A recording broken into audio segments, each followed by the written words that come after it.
Кара Кызыл Сары кино тасмасын көргөн экенбиз. Өзүбүз көргөн элем Актан Арым Кубаттын ресурсында тартылган кино.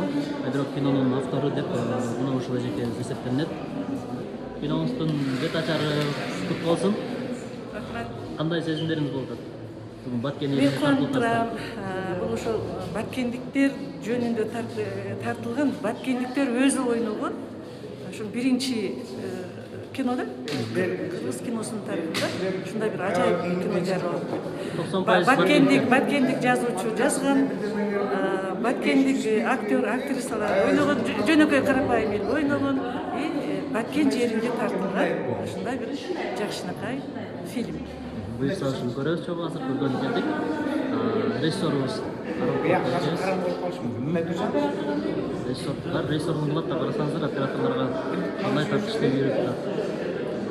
Ушундай достор, азыр залга эл кирип топтолуп атат. Биз дагы азыр киребиз.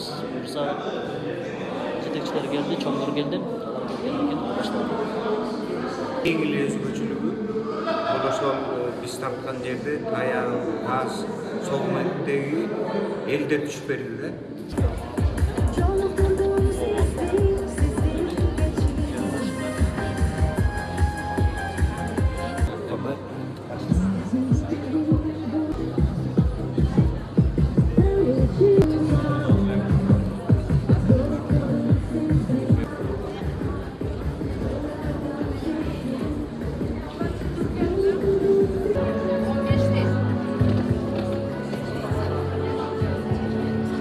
Башка каармандардын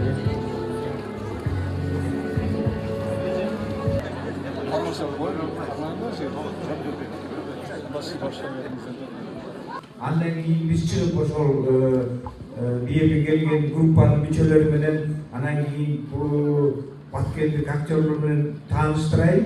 Анан кийин мындай калоо тилектер болсо ушуну сүйлөшөлү.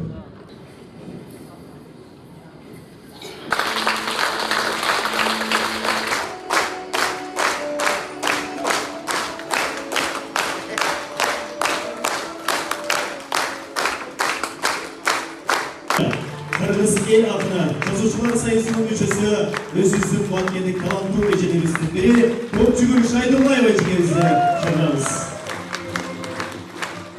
Ошондой эле ушул Кара Кызыл Сары киносунун башкы оператору Талант Акынбеков мырзаны чакырабыз.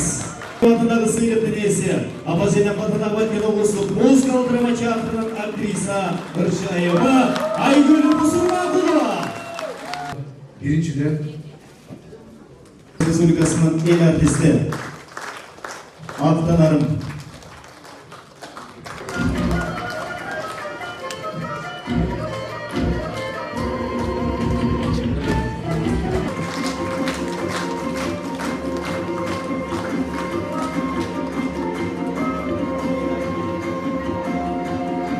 Баткен облустук музыкалык драма театрынын артисти Бусурманкулова Айгүл Арсланбековна 10 000 сом акчалай сыйлык менен сыйланды.